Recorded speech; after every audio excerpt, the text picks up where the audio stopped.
আজকে আমি আপনাদের সাথে আমার ভীষণ পছন্দের একটা রান্না মাছের মাথা দিয়ে মুড়িঘণ্ট আপনাদের সাথে শেয়ার করব। এটি হয়তো বিশেষ কিছু রান্না না, প্রায়শই হয়তো আপনারা বাড়িতে বানিয়েই থাকেন, কিন্তু এটা বেশ পুরনো এবং সাবেকি একটি রান্না। আমার মা এটা চাল এবং চিড়ে দুরকম উপকরণ দিয়ে বানিয়ে থাকেন। তো আজকে আমি আমার মায়ের সেই গোবিন্দভোগ চাল দিয়ে বানানো মাছের মাথার মুড়োর ঘণ্ট রেসিপিটি আপনাদের সাথে শেয়ার করব।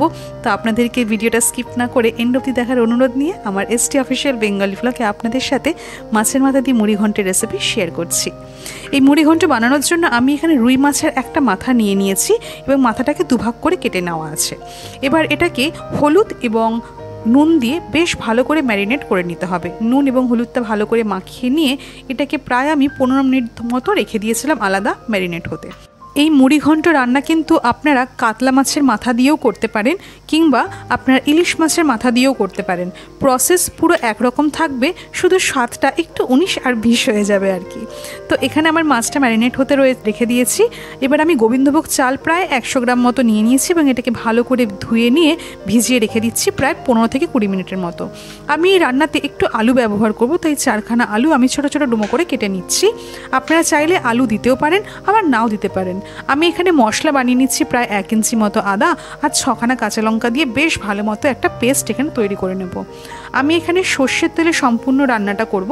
আর মাছের মাথাটা ভাজার আগে একটা আমি জিনিস আপনাদের বলে রাখি, তেল যখন গরম হয়ে যাবে তখন তার মধ্যে একটু হলুদ দিয়ে দেবেন। তাহলে কি হবে, আপনারা তেলের মধ্যে যখন মাছ বা মাছের মাথাটা দেবেন না, তখন যে চিরবিরিয়ে ওঠে তেলটা, সেটা কিন্তু হয় না বা ভীষণ কম হয়, গায়ে তেল ছিটকে আসার চান্সেসটা একটু কমে যায়। আমি এবার ঢাকনা দিয়ে ঢেকে ঢেকে মাছটাকে বা মাছের মাথাটাকে ভালো করে ভেজে নিচ্ছি এপিট ওপিট করে। আমি একটা একটা করেই মাছ ভাইয়ের মাথাটা ভাজছি বা একটা পিস করেই ভাজছি, কারণ আমি যেহেতু অল্প তেল নিয়েছি, যেহেতু কড়াইটাও আমার একটু গোল মতো রয়েছে, আমি সেক্ষেত্রে বেশি তেলে আমি ভাজতে চাইছিলাম না। কারণ তেল বেশি হয়ে গেলে না, ওই তেলটা তুলে রাখলে ওটা আর অন্য কোনো রান্না বা ভেজ রান্নায় ব্যবহার করা যায় না, সেই মাছের রান্নাতেই ব্যবহার করতে হয়। তো সেই কারণে আমি অল্প তেলেই করছি, কিন্তু বারে বারে করে ভেজে নিচ্ছি। তো মাছের মাথা আমার এখানে ভাজা মোটামুটি বেশ কড়া করে ভাজা হয়ে গেছে। এবার সেই তেলের মধ্যেই আমি যে আলুগুলো কেটে ধুয়ে রেখেছিলাম সেগুলোকে এখানে ভেজে নেব। আলুগুলো ভাজার সময় একটু নুন দিয়ে দেবেন। হলুদ দেওয়ার প্রয়োজন নেই, যেহেতু অলরেডি এই তেলের রঙটা বেশ হলদেটে হয়ে গেছে, যেহেতু মাছটা আমরা ভেজেছিলাম এর মধ্যে। তো নুনটা দিয়ে দিলে আলুটা ভাজাটা তাড়াতাড়িও হয়ে যাবে এবং বেশ সফটও হয়ে আসবে। তো এবার আমি আপনাদের একটা গরম মশলা এখানে দেখাই, যার মধ্যে রয়েছে 4খানা এলাচ, একটু ছোট দারচিনি, 2টো লবঙ্গ, একটা তেজপাতা, 2টো শুকনো লঙ্কা, 4টে সামরিচ আর একটু জয়িত্রী।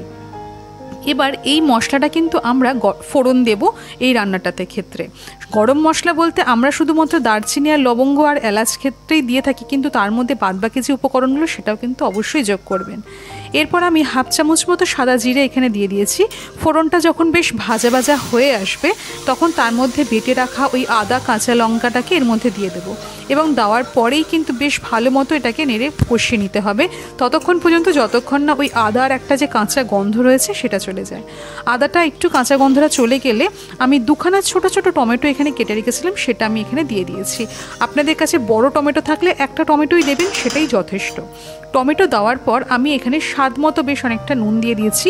নুনটা কিন্তু আমি একেবারেই দিয়ে দিলাম চাল, আলু, মাছের মাথা সমস্ত কিছু আন্দাজ করে। আর আমি এখানে দিয়েছি প্রায় 1 চামচ ভরে চিনি। এবার সমস্ত কিছু দেওয়ার পরে টমেটোটাকে ভালো করে কষিয়ে নিতে হবে মশলার সাথে। নুনটা দিলে কি হয়, টমেটোটা তাড়াতাড়ি গলে যায় এবং তাড়াতাড়ি কষাতে সুবিধে হয়। তো আমার এখানে মশলাটা বেশ কষে এসছে। এবার আমি 1/2 চামচ মতো হলুদ গুঁড়ো, 1/2 চামচ মতো কাশ্মীরি লঙ্কার গুঁড়ো এখানে দিয়ে দিয়েছি। আপনারা চাইলে কাশ্মীরি লঙ্কার গুঁড়োটাকে অ্যাভয়েডও করতে পারেন, প্রবলেম হবে না কিছু। রঙটা বেশ লাল লাল হওয়ার জন্য আমি কাশ্মীরি লঙ্কার গুঁড়োটা দিয়েছি। আপনারা চাইলে বেশ হলদেটেও করতে পারেন রান্নাটা কাশ্মীরি লঙ্কার গুঁড়োটাকে অ্যাভয়েড করে।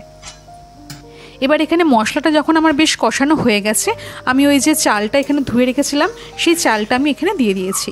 চালের সাথে মশলাটাকে বেশ ভালো করে কষিয়ে নিতে হবে প্রায় মিনিট খানেক।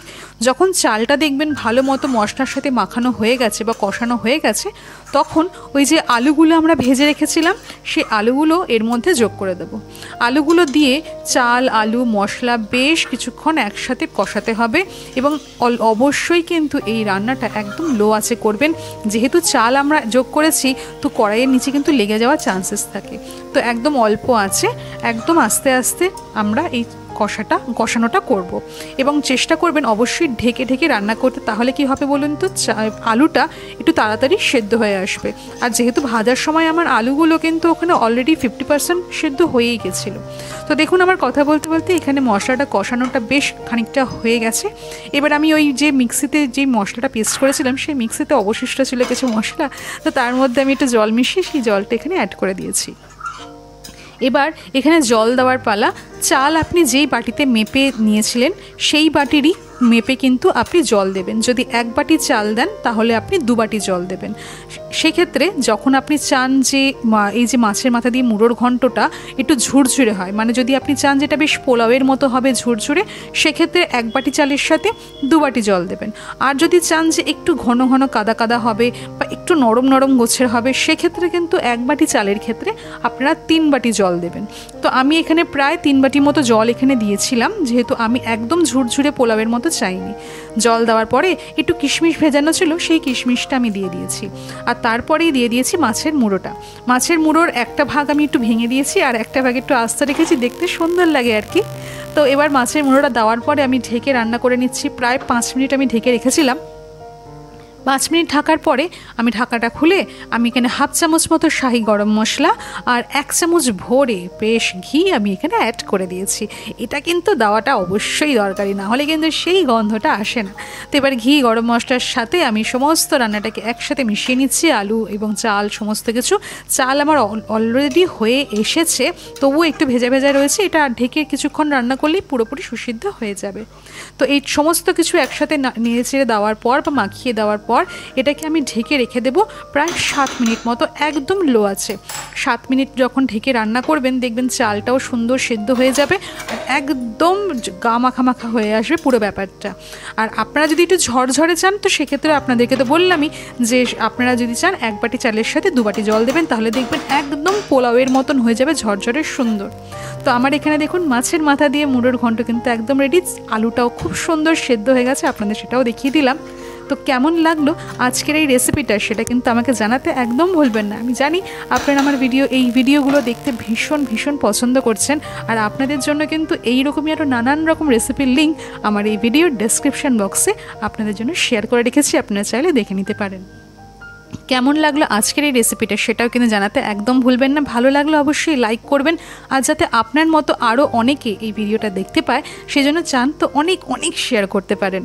তো যারা এখনও পর্যন্ত ভিডিওটা দেখছেন কিন্তু আমার চ্যানেলটাকে সাবস্ক্রাইব করেননি, তাদের কাছে রিকোয়েস্ট প্লিজ আমার চ্যানেলটাকে সাবস্ক্রাইব করে নেবেন। ফেসবুকের বন্ধুরা যারা আমার ভিডিও দেখছো কিন্তু এখনও পেজটাকে ফলো করোনি, তাদের কাছে রিকোয়েস্ট আমার পেজ SD অফিসিয়ালকে অবশ্যই ফলো করে নিও। আর কেমন লাগছে আমার ভিডিওসগুলো অবশ্যই আমাকে জানিও, আমি ভীষণ ভালোবাসি তোমাদের কমেন্টস পড়তে, আর ফিডব্যাক কমেন্ট তো ভীষণ ভালোবাসি। আজকের ভিডিওটা কেমন হলো সেটাও কিন্তু আমায় কমেন্ট বক্সে লিখে জানাতে একদম কিন্তু ভুলবে না। আজকের মতো তাহলে আসি, দেখাবে আবার আগামীকাল আরেকটা ভিডিও নিয়ে। টাটা।